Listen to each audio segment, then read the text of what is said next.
Hora H do Agro. Oferecimento. Consórcio Magi, Volkswagen Caminhões e Ônibus.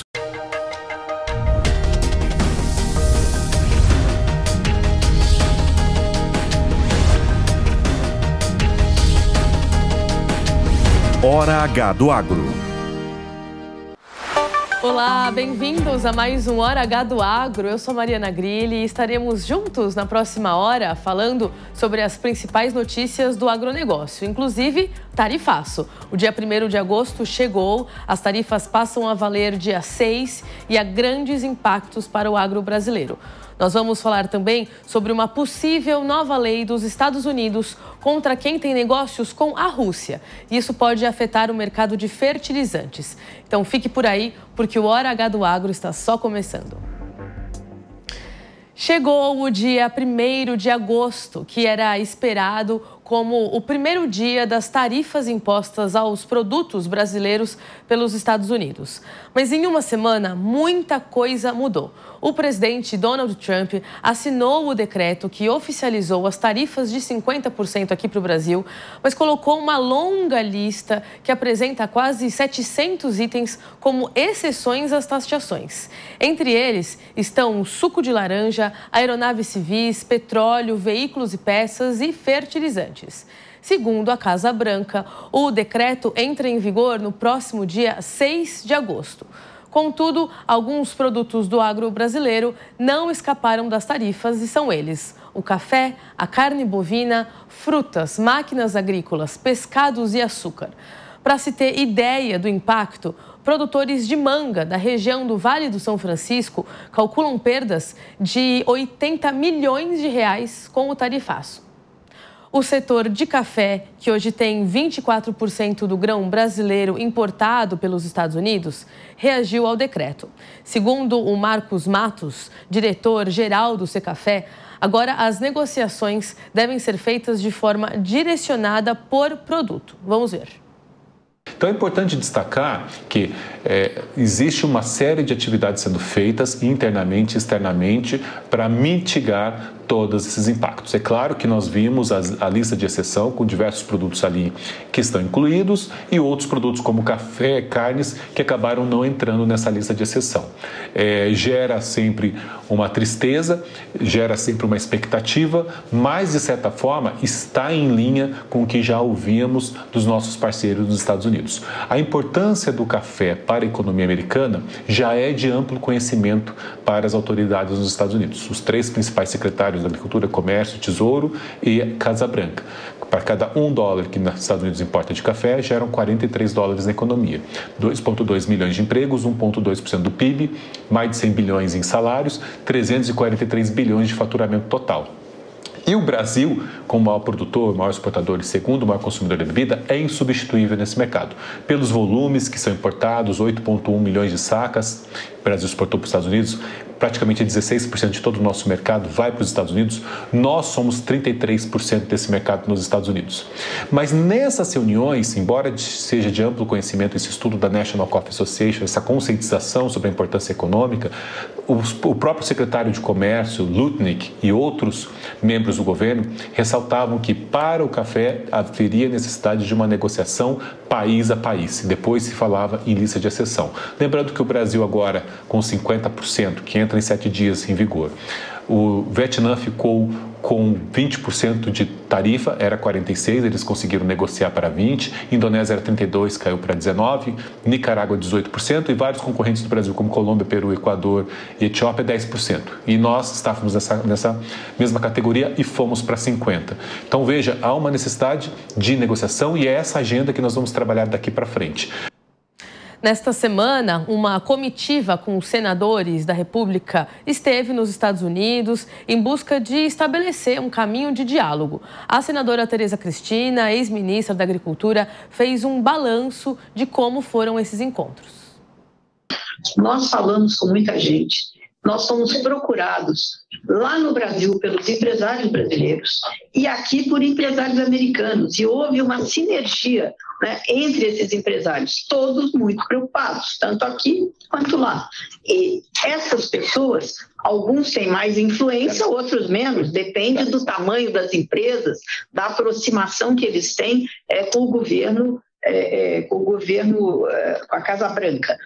Mas também falamos com muita gente que tem aqui nos Estados Unidos, para nós não é comum, mas aqui os escritórios de lobby, o pessoal que trabalha com estratégia, com crise. Falamos com vários que nos deram ótimas informações, coisas que talvez a gente não tivesse no nosso radar de negociação, do que era importante, e também nós passamos para eles a situação real, né, do que nós estamos vivendo depois dessa carta que veio aí do presidente Donald Trump com as tarifas de 50%, e eu acho que foi muito bom, porque cada um colocou o seu ponto, e agora nós vamos voltar para o Brasil e fazer a lição de casa, conversar onde a gente acha que vai ter um relatório dessa comissão, esse relatório é público, vai ser amplamente divulgado, e aí nós vamos poder conversar com vários setores, com vários poderes, inclusive com o executivo,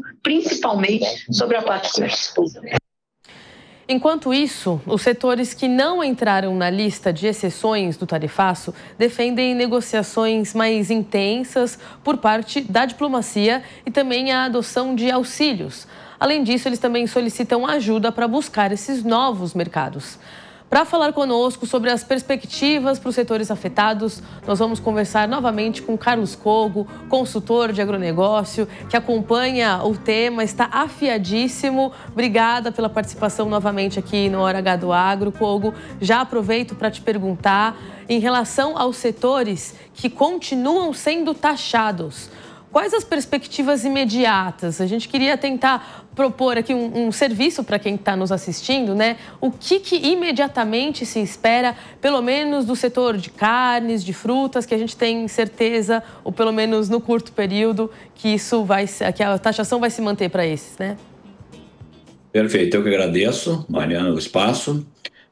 Dentro desses setores aí que continuam taxados, né, os principais, em termos de grandeza econômica, também em termos de importância para os dois lados, a gente pode destacar o café, né, as frutas, principalmente as frutas tropicais, no nosso caso do Brasil seria especificamente manga e abacaxi, as carnes, obviamente, também estão aí ainda todas taxadas, aí especialmente a gente está falando de carne bovina, na qual os Estados Unidos hoje é o segundo maior mercado para o Brasil, e o café, todo mundo sabe, mas os Estados Unidos é o maior mercado do Brasil. Mas as expectativas são diferentes entre esses segmentos. O segmento de café está praticamente, a gente pode dizer, que prestes a entrar na lista de exceções, porque a reação foi muito grande do lado brasileiro e foi maior ainda do lado americano, tanto de empresários, indústrias, varejo.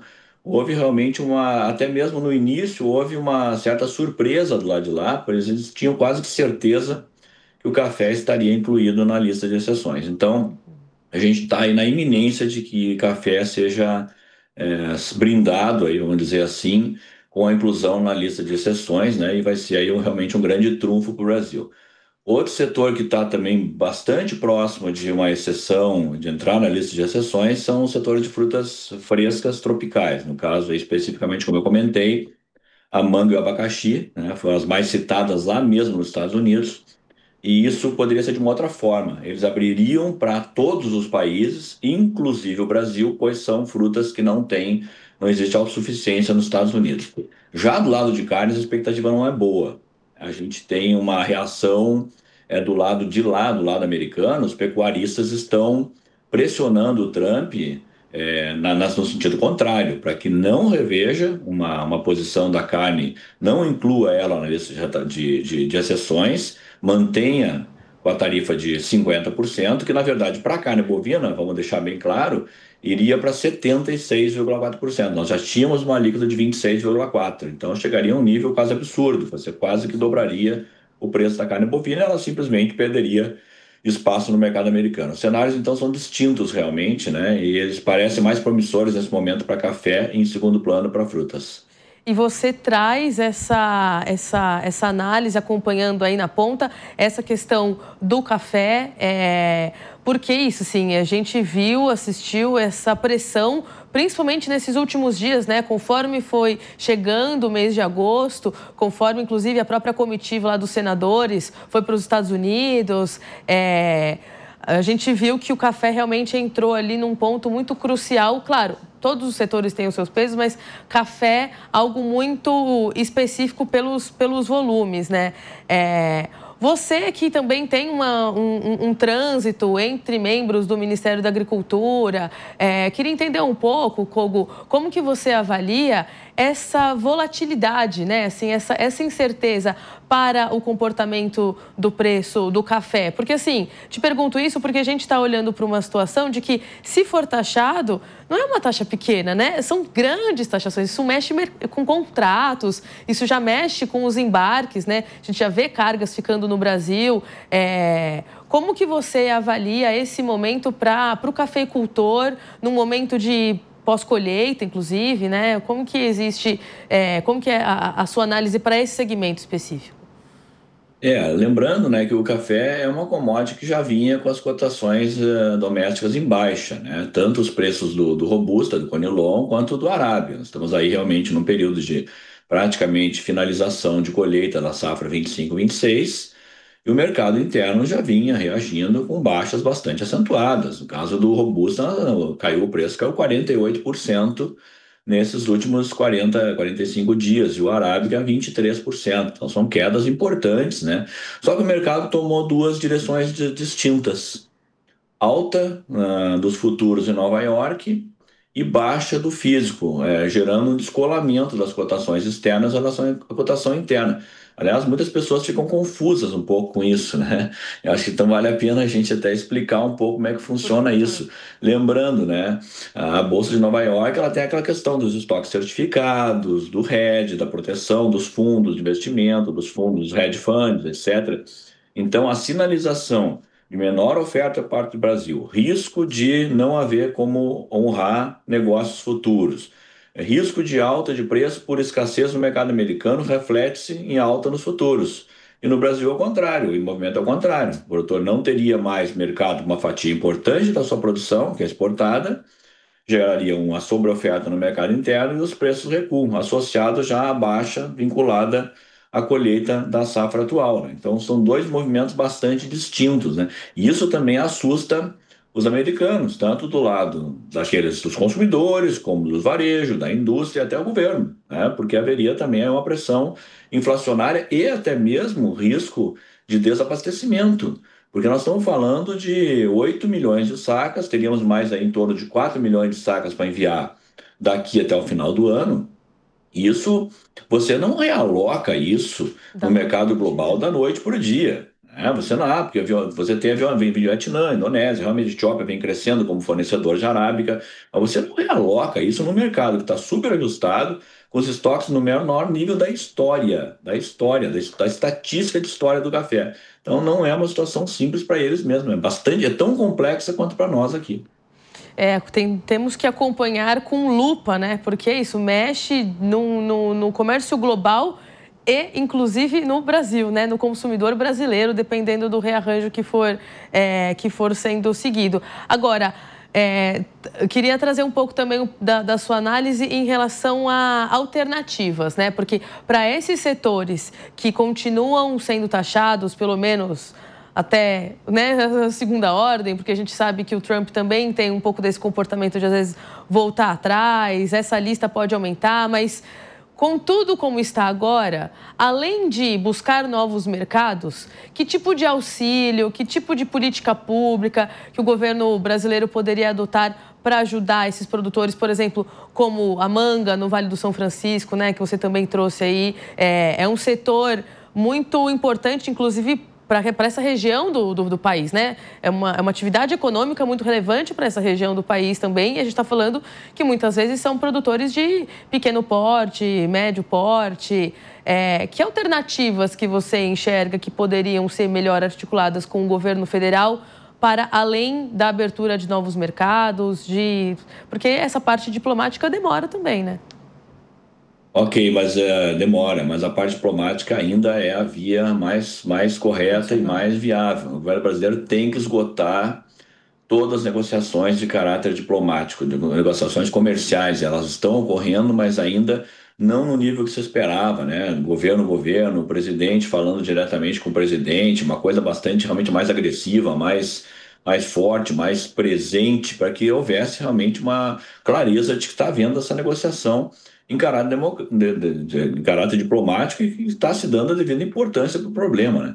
E muitos têm falado nessa questão de realocar destinos, buscar outros compradores internacionais. Isso não é nada fácil. Isso é um problema muito grande. Nós estamos falando de volumes elevados, nós estamos falando de grandes volumes, nós estamos falando de 8 milhões de sacas de café, nós estamos falando de 150 mil toneladas de carne bovina. Você não realoca isso com facilidade. Isso é um grande dogma, um grande mito que existe. Muito se fala sobre isso, mas as pessoas não investigam como é que é esse processo. Você tem que habilitar novos frigoríficos, fazer protocolos fitossanitários, fazer acordos comerciais novos.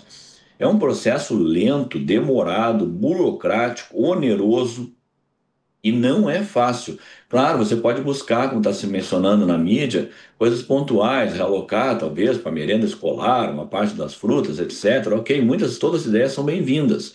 Agora, dos volumes que nós estamos falando, a importância que tem o mercado americano como comprador de commodities agrícolas brasileiras, não é nada fácil. Você não consegue redirecionar isso a ponto de neutralizar o problema, tá? E muito menos ainda de mitigar. Não chegamos nem nesse ponto ainda, nem mitigação de efeitos danosos.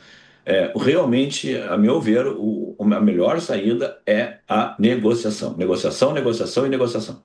Agora, para produtores que já têm falado, por exemplo, de receios de não conseguirem pagar com seus compromissos, não pagarem o custeio, por exemplo, do próprio café que está sendo colhido, das mangas, você acredita que, de alguma forma, simultaneamente, a abertura de mercado, a diplomacia, também já precisa haver algo para contingenciar questões de crédito, RJs? Você já olha que também é preciso... Né? Não esperar nada de mais grave ainda acontecer e já ir fazendo algum tipo de socorro para esse produtor rural que está instável no campo? Eu diria que já deveria ter sido feito, tá? Por isso que eu nem coloco isso como primeiro plano, porque, a meu ver, é um tipo ponto pacificamente já entendido. O governo tem que fazer a sua parte. Então, naqueles segmentos, você precisa prorrogar custeios, liberar linhas de crédito específicas, se for o caso de colheitas em andamento, etc., para estocagem, para retenção desses produtos, dentro do possível, que não é perecível, falando de café e outras commodities, como açúcar, etc., etanol, biocombustível, que também estão envolvidos nisso, não tiveram também inclusão na lista de exceções. Então, claro que sim, todas essas medidas são muito bem-vindas, negociar, buscar mercados lá fora também. Agora, essa última semana mesmo, o secretário Ruas, né, do Ministério, ele acabou dizendo na mídia aquilo que a gente está falando aqui, que o governo tem tentado fazer investigação de novos destinos, não tem tido sucesso. Ele mesmo falou isso, né? Ou seja, é o que a gente já sabe, é muito difícil. Agora, essas medidas que você está falando, ligadas a crédito, prorrogações de crédito, recursos para estocagem e demais, são bem-vindas. Não relacionando nada com a RJ, porque não há uma relação direta com isso. Certo. E você está trazendo muito essa análise também nesse sentido de alternativas de mercado, né? Que não é fácil, que não é da noite para o dia. Explica um pouquinho melhor para a gente o que seria o mundo ideal, pelo menos, né? Fazendo um exercício de futurologia, assim, mas uma solução de curto prazo, então, para esses mercados. Eu sei que é difícil, a grande tarefa é conseguir essa resposta, né? Mas, diante de um desafio de abertura de novos mercados, mas, ao mesmo tempo, também uma questão, muitas vezes, até de dificuldade de estocagem, dependendo do produto aqui dentro do Brasil, o que você vê de curto prazo para, pelo menos, minimizar o impacto para os exportadores e também minimizar o impacto para o produtor, porque às vezes não é o produtor que exporta direto, ele está passando por, ele fornece para todo um outro processo. O primeiro ponto, né, a gente tem falado isso para os clientes também, é não entrar em pânico, né?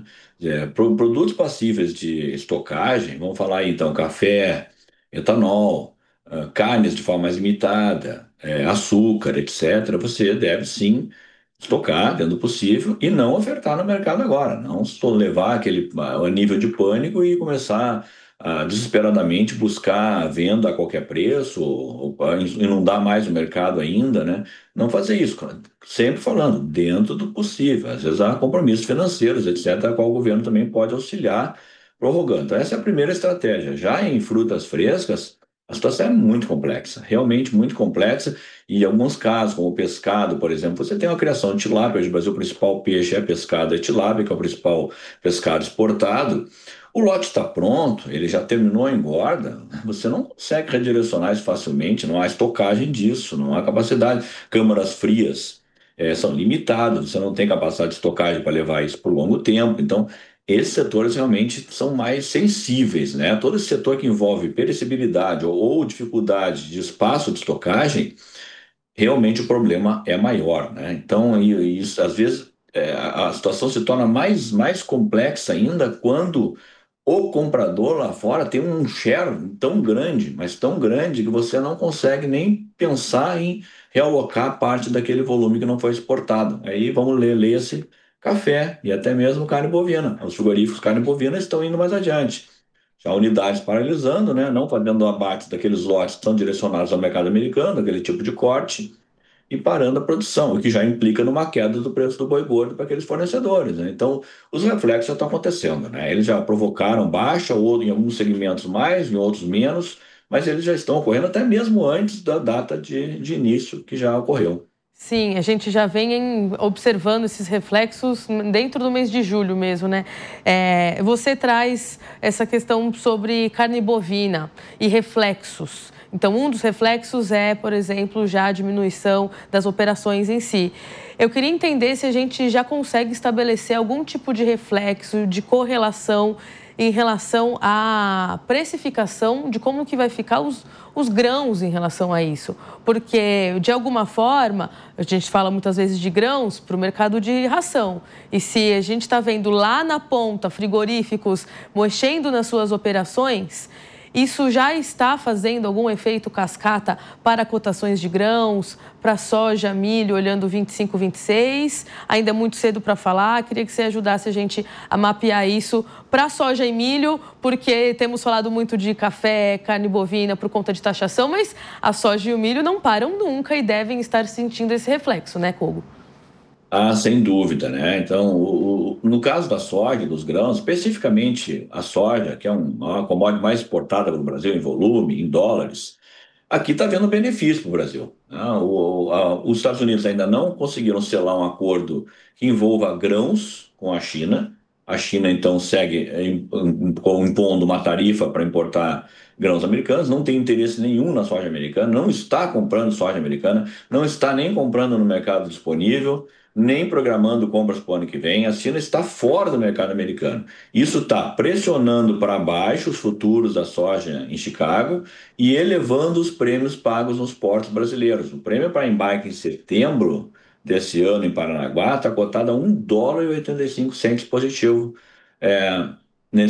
para esse mês de setembro, e agosto a mesma coisa, $1,80 positivo. Ou seja, há um ágio para o produtor brasileiro, ele está se beneficiando diretamente disso. Pode continuar ocorrendo isso ano que vem, mas o risco aí, que a gente tem alertado a todos, é que esse cenário ele pode ser completamente alterado e desmanchado do dia para a noite. Basta que americanos que têm para oferecer para chineses agrícolas coloquem grãos, fibras, carnes num acordo comercial que está sendo costurado. E aí o movimento seria ao contrário. A Bolsa de Chicago ganharia força, os preços futuros subiriam, uma leitura que haverá mais demanda por produto americano, e os prêmios do Brasil poderiam derreter e simplesmente enxugar o lucro da soja para o ano que vem. Então, há um risco bastante grande no mercado, mas uma oportunidade nesse momento. Então, ficar de olho nas negociações aí, porque é isso, cada minuto vale, principalmente nesse momento conturbado aí da geopolítica, né? Muito obrigada, Kogo, pela sua participação. Te agradeço de novo. Portas abertas para você voltar. Eu agradeço o espaço, só sempre lembrando a todos, né? As coisas estão mudando a cada minuto, então pode ser que as notícias boas ainda venham pela frente. É isso, esperamos isso. E agora nós vamos falar sobre a previsão do tempo, mas logo voltamos a abordar aí os impactos sobre o tarifaço no Brasil. Esse é mais um Por Dentro do Clima. Por Dentro do Clima. Marco Antônio, nosso mestre da meteorologia, está de volta. Depois de viajar, eu adoro, porque ele traz alguns depoimentos no campo ali, já em loco, trazendo direto do campo as notícias, as previsões para o produtor rural. E agora, é claro, eu queria saber o que a gente pode esperar para o mês. Eu acho que talvez 30 dias seja bastante coisa para falar, mas tendo em vista que a gente está no início do mês, no início do calendário agrícola, o que a gente pode trazer para as pessoas que estão nos assistindo, Marco Antônio? Obrigada, bem-vindo de novo. Olá, Mariana, olá a todos. Olha, Mariana, eu falo assim, é gostoso estar no campo, mas é muito gostoso também falar aqui pessoalmente com você também, né? Trocar essas ideias. Mas vamos lá, Mariana. Estamos começando agosto. Agosto deve ser mais ou menos um repeteco do que nós vimos no mês de julho, ou seja, temos algumas chuvas agora no mês de agosto, uma nova frente fria já avança no começo dessa semana, né? Já nos primeiros dias agora de agosto, uma nova frente fria avança pelo Rio Grande do Sul, deverá levar chuvas a vários pontos, não só da região sul, mas também pegar algumas regiões de São Paulo, Minas Gerais, Rio de Janeiro. Chove também, né? Tem previsões de chuvas já no começo dessa semana no Mato Grosso do Sul. Mato Grosso pode ocorrer algumas chuvas ali nas regiões mais oeste, assim como também na Bolívia e Rondônia. Ou seja, aos poucos as chuvas vêm ocorrendo. Isso ocorreu já em julho, então há previsões de chuvas, que agosto também seja marcado por alguns episódios de chuvas aqui no Brasil. Lógico que os maiores volumes e a maior frequência ficará sobre a região sul do Brasil, né, o que é normal para essa época do ano, mas não descartamos a possibilidade também de chuvas tanto no sudeste quanto no centro-oeste, como aconteceu agora nesses últimos dias de julho. Com relação a frio, existe a possibilidade de novas ondas de frio, né? Só que de menor intensidade e intervalos menores do que a gente estava vendo. Até a gente está vendo que agora, no mês de agosto, nós vamos ter uma amplitude térmica ainda maior. Ou seja, as noites podem, assim, principalmente no sul, sudeste e centro-oeste, com temperaturas abaixo de 12, 13 graus e dias batendo 30 graus, né? Então, essa grande amplitude térmica... Haja saúde, hein? Haja saúde, porque a gente brinca, Mariana, que nós estamos agora na moda cebola, né? Que se acorda com um monte de camadas, vai tirando essas camadas durante o dia e volta todas elas durante a noite, né? Então, realmente é um mês aí onde você tem a possibilidade. E lógico que não descartamos que uma ou outra chuva dessa pode vir marcada por temporais e até mesmo queda de granizo, como aconteceu aí nos últimos dias, que nós vimos ali no sul de Minas Gerais, atingindo algumas áreas de café. Então, não descartamos novos episódios de temporais aqui no centro-sul do Brasil, uma vez que a atmosfera está bastante fria, viu, Mariana? Pois é isso que eu ia te perguntar, porque você trouxe aí esse ponto da amplitude térmica. Para a gente faz o efeito cebola, e para a planta, como é que fica isso, né? Claro que cada cultivo vai responder de uma forma, mas eu imagino que, generalizando, a amplitude térmica seja ruim, né? Para as lavouras. Mariana, olha, só para você ter uma ideia do que essa grande amplitude térmica está causando, se você pega lavouras de milho safrinha que estão no campo agora, está demorando demais o andamento da colheita, porque o milho não está secando, né? Normalmente, em época seca, você colhe milho ali em volta de 12% a 14% de umidade. O grão ia ter, em alguns casos, até um pouco menos. Só que com essa grande amplitude térmica, os milhos não estão conseguindo abaixar de 20%. Não chega a trazer prejuízos, mas traz uma logística um pouco mais complicada, porque o intervalo para você colher é menor, né? Porque você tem que esperar as horas mais quentes do dia. Aí esse grão mais úmido vai para os armazéns, tem que ser seco, né? Ele tem que ir para os secadores. Então, ou seja, o trâmite disso é maior. Então, existe uma dificuldade na logística. O algodão também já está atrasado. A fenologia, né? O algodão, o desenvolvimento do algodão também está atrasado. Isso também causa problemas. Não traz problemas para a produção em si, ou para a produtividade, mas mais para a logística do dia a dia da fazenda. Né? Agora, para algumas outras culturas, como cana-de-açúcar, café, e principalmente para as culturas de inverno, seja grãos ou seja hortaliças, ou até as frutíferas, essa amplitude térmica está sendo muito boa, né? Por conta de horas de frio, tudo que as plantas de inverno gostam. Algo que nós não tivemos nos últimos 2 anos. Se esse bate-papo nosso, ou esse programa, fosse feito há exatamente um ano atrás, nós estávamos falando numa terrível seca, temperaturas extremamente altas e queimadas, né? Se você recorda, claro. O Brasil estava embaixo de uma nuvem de fumaça. Sim. Agora. Esse ano não. Você olha, você anda nas estradas, você anda nas propriedades, está tudo verde ainda, né? As cidades ainda, né? A grama está tudo verde. Então, lógico que essa umidade e essa amplitude térmica tem seus benefícios e também seus malefícios, mas está muito mais por benefícios do que trazer prejuízos. Ótimo, que bom, que é isso, a gente gosta de trazer notícia boa aqui, né? E para essa semana, queria saber se tem algum destaque, seja de chuva, mas tem algum ponto específico do Brasil que precisa de atenção nessa entradinha nos primeiros dias de agosto.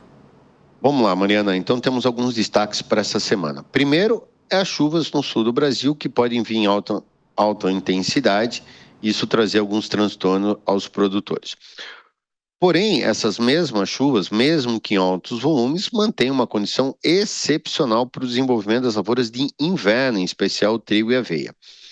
Mas podem vir com temporais, isso não é benéfico, né? Então, muita atenção você, produtor do Rio Grande do Sul, de Santa Catarina e até mesmo sul de São Paulo, Paraguai e sul de Minas Gerais. Outro ponto, só que não muito positivo, é as chuvas no Mato Grosso e em Rondônia. Por quê?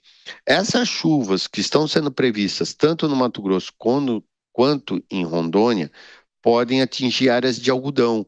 E a gente sabe que nessa época do ano, chover sobre as plumas do algodão, isso pode trazer prejuízos à qualidade, né? Então, muita atenção você, produtor, do Mato Grosso, ali da região principalmente do Parecis e de Rondônia. E lógico, essas chuvas também afetam aí aqueles grãos de milho que estão sendo armazenados a céu aberto. O ponto positivo aí são essa manutenção dessa grande amplitude térmica, né? Não há riscos para geadas, o que é um bom sinal, apenas um frio recorrente, mas sem riscos para geadas agora essa semana. Então, tudo caminhando aí dentro de uma normalidade aqui no Brasil. E aí, só um ponto, né? Você falou aí sobre quem está armazenando os grãos de milho a céu aberto. Isso não é bom, independente do clima, né? Convenhamos também que não, a gente sabe que esse não é o ideal. Infelizmente, tem muito produtor que precisa recorrer a isso, mas muito calor, ou frio demais, ou chuva demais, esse grão está suscetível a ser prejudicado, né? Lógico, né? Assim, é que tudo isso está sendo... A gente tem vários gargalos, né? Primeiro, a mega produção que o Brasil vai ter de milho safrinha esse ano, né? É uma produção acima de 120 milhões de toneladas, algo nunca visto aqui no Brasil. Mesmo que... E a gente tem um déficit enorme de armazenamento, né? Então, uma produção dessa, dificilmente a gente ia ter local para armazenar. E outra é a baixa comercialização de soja e milho, né? Então tem muita soja ainda guardada nos armazéns, diminuindo ainda mais o espaço físico para a entrada do milho. Então tudo isso são gargalos aqui no Brasil, né, que a gente está enfrentando, e lógico, é por isso que o milho está sendo armazenado. Ninguém gosta de armazenar o seu produto, deixar ele a céu aberto, né? É por isso que a gente traz... É por isso que a gente traz com você a previsão, porque aí caso o produtor precise recorrer a isso, pelo menos ele se informa se vai estar frio, se vai estar calor, se vai estar chovendo ou não. Exatamente. Ótimo. Exatamente. Muito obrigada, Marco Antônio. Eu te agradeço aí pela participação em mais uma semana. Até a próxima. Eu que agradeço, um grande abraço e até a semana que vem. Muito obrigada, até a semana que vem. E agora nós vamos para um rápido intervalo e na volta nós teremos uma entrevista para saber como que fica a nova taxação, quais que vão ser aí os impactos em 90 dias se a gente estiver falando de fertilizantes. Então não sai daí, daqui a pouquinho a gente volta.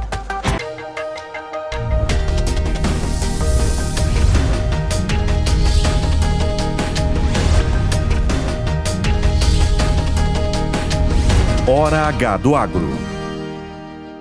Nunca foi tão fácil levar um Volvo para a garagem. Chegou o Volvo Car Consórcio. Com ele, você conquista seu 0 km sem juros e sem entrada. Com créditos a partir de 300 mil em até 60 meses. E a taxa administrativa de 10%, a menor do mercado. Até 320 contemplações já nos primeiros 2 anos. Volvo Car Consórcio. Um caminho seguro em direção ao carro dos seus sonhos. Visite uma concessionária ou acesse volvocarconsórcio.com.br. Coloque a racionalidade para trabalhar a seu favor.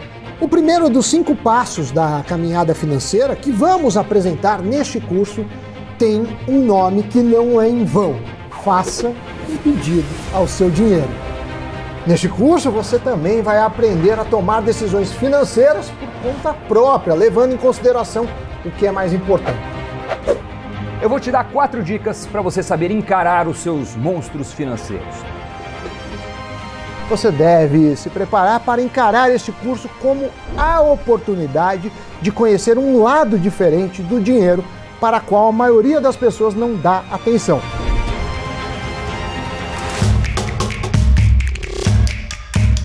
Acesse newcursos.com.br e comece a fazer as pazes com as suas finanças.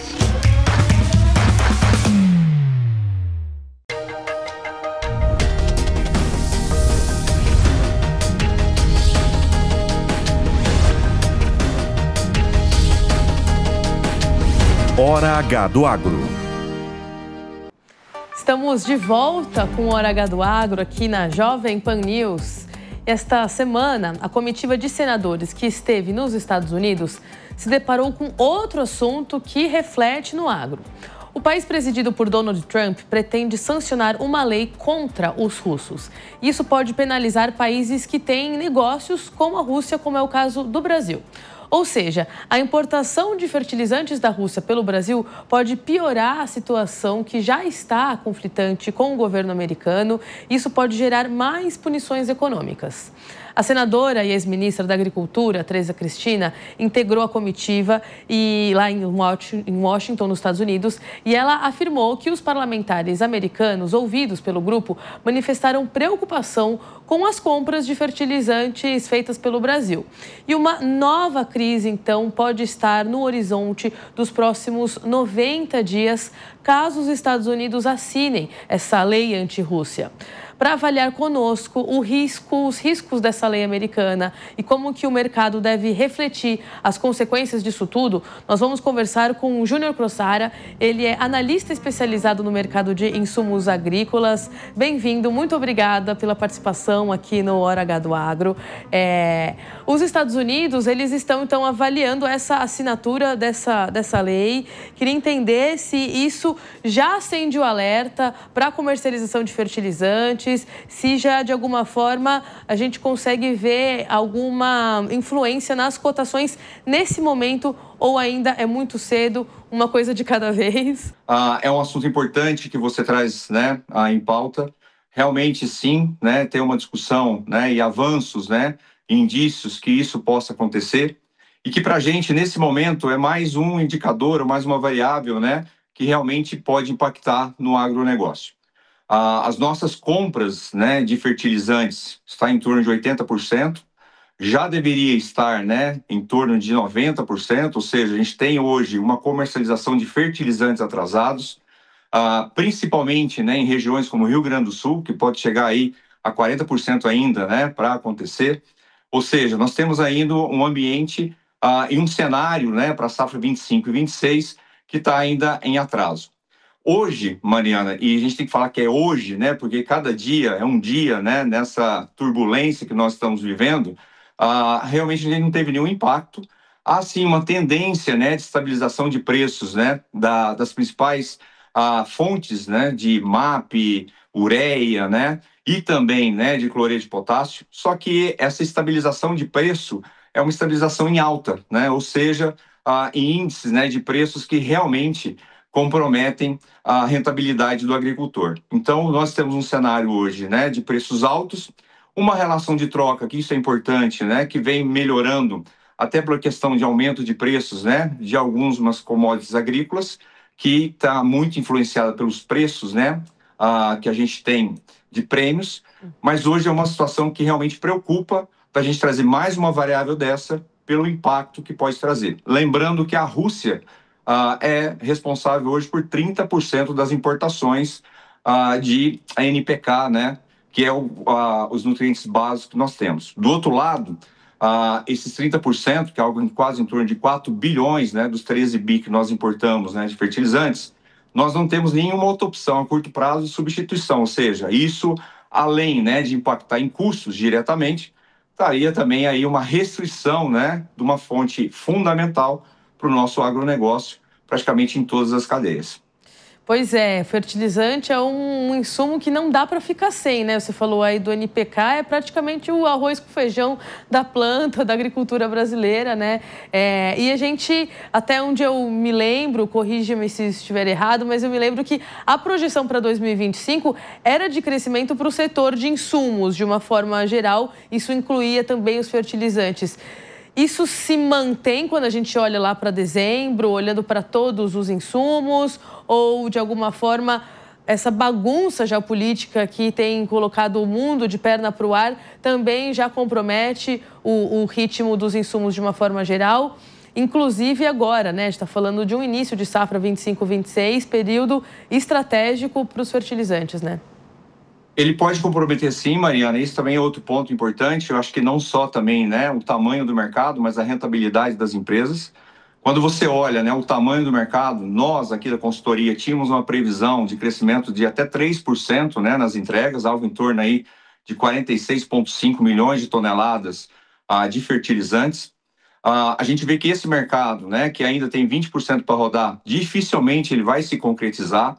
Inclusive, há, né, hoje uma discussão muito grande em vários clientes nossos de uma revisão, né, do uso de algumas fontes de fósforo, ou seja, né, isso impactando, tentando uma economia ou tentando, né, uma melhor equalização, otimização de uso de recursos. Então, o que a gente vê de maneira em geral, falando em insumos, né?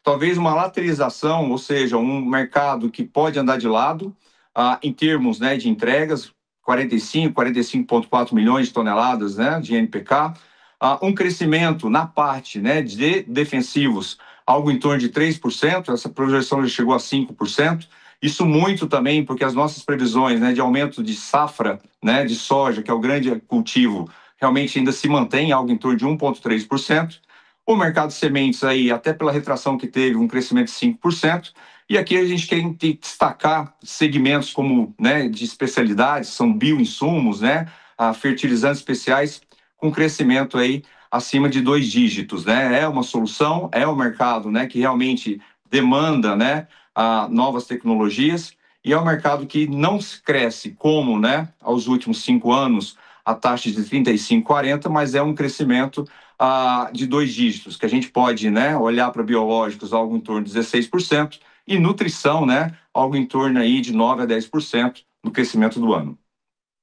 Para a gente encerrar, então, queria entender um pouco com você o que esperar, o que a consultoria indica aí para esse horizonte dos 90 dias, porque os senadores que foram lá para os Estados Unidos falaram de uma possível crise em 90 dias, né? Porque é quando essa lei, caso entre em vigor, vai ser assinada e tudo mais. Então, dentro desse processo de 3 meses, quais que são as precauções? O que você sugere para o produtor rural? Falando especificamente de fertilizantes, então, né? Dentro dessa questão aí envolvendo Rússia. Mariana, aqui a gente tem que sempre lembrar que nós temos 3 grandes vetores que não vão mudar, independente de governos, independente, né, de estágio nos próximos 5 anos. Os conflitos geopolíticos, mais, né, o custo financeiro elevado, né, as taxas de juros, mais os problemas climáticos que vêm, né, que a agricultura brasileira vem enfrentando, né, eles vieram para ficar e estão mudando muito a forma da tomada de decisão do agricultor. Por que eu estou dizendo isso? Porque independente, né, da assinatura ali anti-Rússia, a gente vai tendo o fator dinheiro, e aí vamos ter o fator ainda, né, São Pedro, né, que pode prejudicar ou facilitar também toda essa questão. Então, a nossa principal recomendação é o produtor olhar não simplesmente o preço de venda, mas a margem, né, bruta que ele está fazendo e perfazendo, né, na sua atividade, ou seja, margens acima de 23%. Aproveitar as oportunidades. Nós ainda temos muitas oportunidades, como o cloreto de potássio, que na média histórica está com uma relação de troca muito interessante. Pro fosfato, a gente vê, né, nenhum cenário baixista, ou seja, né, uma precificação realmente elevada para os próximos, né, períodos, e aí é uma questão muito mais de olhar câmbio, né, e aí câmbio também é um fator que impacta fortemente. E ureia, nós estamos num período de alta porque a Índia entrou muito fortemente no mercado, comprando aí quase 2 milhões de toneladas. Então, a recomendação geral é, se você, né, não fez as suas compras ainda, olhe fortemente, né, a questão logística, que também é um grande desafio que nós temos, né? Isso pode ser um grande gargalo, além da disponibilidade de preço. E, em cima das estratégias de compra, cloreto de potássio, tendo capacidade realmente, né, fazer já, né, toda a parte de fechamento da safra 25 e 26. Alguns clientes nossos já estão olhando safrinha, né, para final de 25. Para a ureia, o parcelamento é o recomendável, ou seja, a gente acredita que no final do ano, pela saída da Índia, a gente pode ter preços melhores, mas, de novo, né, é um mercado muito volátil, mas o parcelamento também se faz necessário. E o fosfato, né, dentro do possível da técnica, a gente usar uma racionalidade, mas também, né, a gente parcelar as nossas compras, mas sempre aqui é um apelo que eu faço, a gente olhar a relação de troca, a margem, e nos momentos de oportunidade a gente fazer as aquisições e tirando mais esse vetor da frente, porque não é só isso que o agricultor tem, a gente está atrasado, a nossa preocupação agora são as entregas, as concretizações das vendas, e a gente precisa também, né, avançar num pré-plantio que já está aí, né, à porta aí de 15 de setembro. Sim, exatamente, contagem regressiva, né? Então essa questão logística para quem comprou é um ponto de atenção, mas para quem não comprou, mais ainda, a gente continua acompanhando tudo isso muito de perto. Muito obrigada, Júnior Crossara, pela sua participação. Fica aqui o convite para você voltar em outras oportunidades. Obrigada, viu? Maravilha, Mariana. Obrigado, parabéns pelo trabalho. Obrigada. Toda esta movimentação no mercado de fertilizantes fez a gente refletir aqui sobre os mecanismos de compra desse insumo nesse momento de pré-plantio. Como vocês ouviram aí, está num momento, né, em que é a contagem regressiva para a safra 25-26, mas como que o produtor rural vai fazer essa conta, né? Como que ele vai comprar esse fertilizante? Quais que são os mecanismos financeiros para isso? Então nós vamos falar das expectativas de contratação do barter em mais um Ações e Cotações. Ações e cotações. Para conversar conosco, eu recebo a Ticiane Figueiredo, advogada especialista em agronegócio, que trabalha com operações estruturadas de barter. Bem-vinda, Ticiane, muito obrigada por conversar conosco. Eu queria te perguntar algo bem objetivo para a gente começar. Esse cenário atual de altos juros, instabilidade geopolítica, agora essa novidade aí de uma lei anti-Rússia vinda dos Estados Unidos, isso tudo deve contribuir para um aumento nas contratações de barter? A gente está vendo o produtor rural olhar com mais carinho para esse mecanismo. Bem-vinda, obrigada pela participação. Muito obrigada, Maria. É um prazer estar aqui com vocês e falar desse tema que eu gosto tanto. Como eu sempre gosto de enfatizar, o barter é tipo um hedge natural e ele se mostra como uma excelente ferramenta de mitigação de riscos nesses exatos tempos de crise e incerteza. Por quê? Porque, de um lado, a operação possibilita que esse produtor ou produtora rural tenha acesso a um pacote tecnológico de insumos ou maquinários, travando o custo de produção, né? E aí ele mitiga os riscos de ter a sua rentabilidade afetada por questões adversas, como, por exemplo, a alta de preços das commodities, flutuações cambiais e outros pontos. E, por outro lado, a gente também tem que falar que o barter é muito interessante para os credores, porque traz uma segurança jurídica, né, no recebimento da sua contrapartida, seja ela em grãos ou em dinheiro. Então, acho que nesse cenário geopolítico que a gente está, de incertezas, instabilidades, é muito importante que o produtor e produtora rural trave o custo de produção. E aí, nessa trava de custo de produção, esse custo são vários fatores, tem um leque de produtos aí que compõem esse custo, né? Eu queria entender um pouco se você avalia algo mais específico. O custo de produção, quando a gente está falando, por exemplo, é o fertilizante dentro dessa possível movimentação entre Estados Unidos e Rússia, é uma semente, por exemplo. Queria entender um pouco se você chama atenção para algum segmento específico ou, de fato, o produtor tem que ter essa gestão profissionalizada e olhar para o custo de ponta a ponta? Mário, eu acho que ele tem que olhar o custo de ponta a ponta, porque, de certa forma, quando você tem esse que a gente chama de pacote tecnológico, que são todos esses insumos, a semente, o defensivo, né, o fertilizante, tudo isso travado, eu consigo equalizar, né, o que vai estar mais caro ou o que vai entrar em uma certa escassez no mercado. Porque o que a gente tem que pensar, além de travar o custo, é garantir o recebimento. Se ele não tem esses insumos, ele não consegue plantar e aí ele não consegue colher, ele não vai ter dinheiro para cumprir, né, com suas obrigações e para dar função social da atividade dele. Então, ele tem que garantir os insumos e tem que travar o custo. Então, eu acho que travar o custo, eu acho que palavra, né, a frase-chave aqui dessa preocupação. E nesse cenário é equalizar, porque às vezes eles olham tudo segmentado. Ai, putz, a commodity, tudo bem, ela vai ter uma alta, eu vou esperar. Mas isso quer dizer que o fertilizante e os outros insumos que são dolarizados também vão sofrer essas alterações. Então, não pode olhar de forma segmentada, né? A fazenda é uma empresa a céu aberto, ele tem que agir como empresário. Perfeito. E aí, para esse produtor que está avaliando a possibilidade de fazer uma operação em barter, ou mesmo já fez, mas talvez intensifique ainda mais, o que você dá de dicas, né? Eu gosto muito da gente trazer também essa prestação de serviço para o produtor rural, inclusive, para esse barter não virar uma dor de cabeça lá na frente, né? Para que ele realmente consiga ali abastecer o que precisa, né? Receber os produtos que precisa, mas também pagar tudo certinho lá na frente, seja com dinheiro, seja com grãos. Quais dicas, quais critérios que o produtor precisa avaliar na hora de contratar um barter?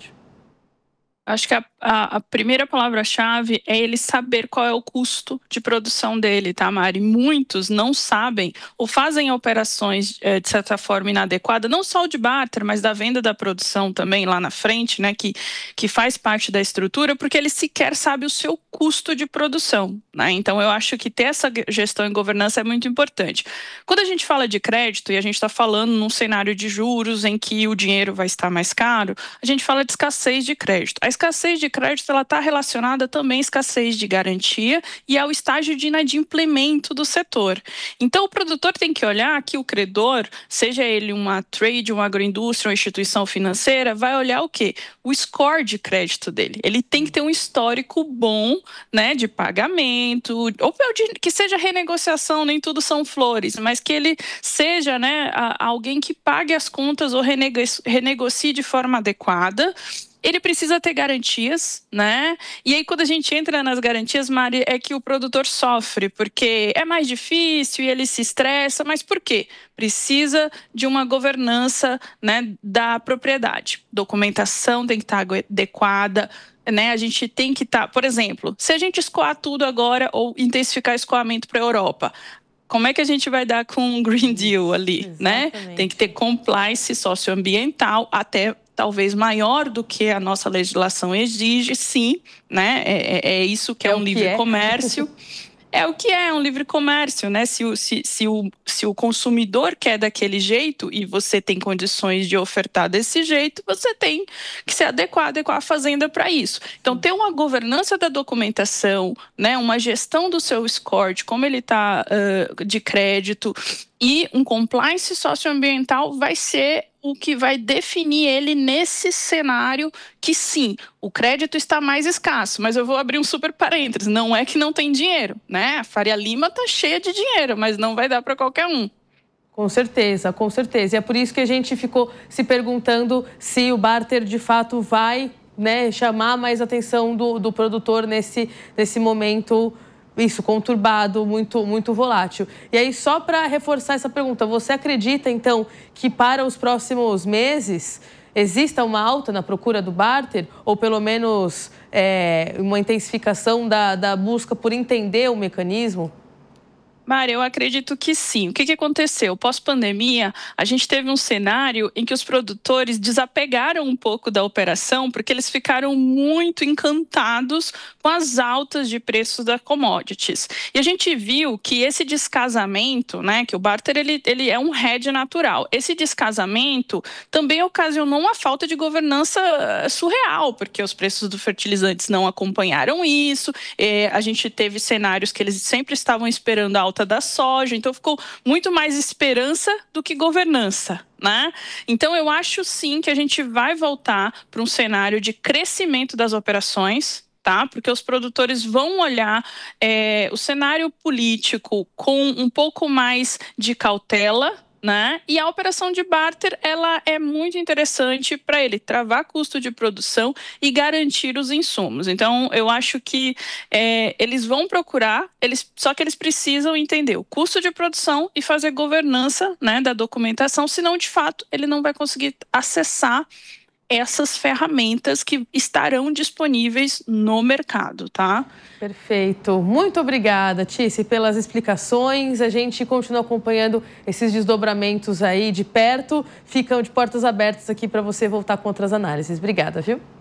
Obrigada, foi um prazer. Muito obrigada.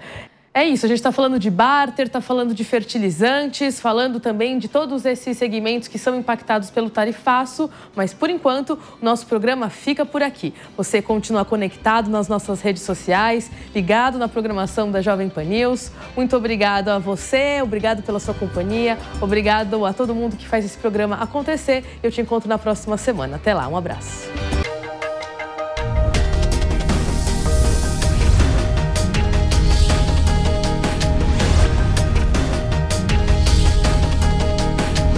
Hora H do Agro. Hora H do Agro. Oferecimento. Consórcio Magi, Volkswagen Caminhões e Ônibus.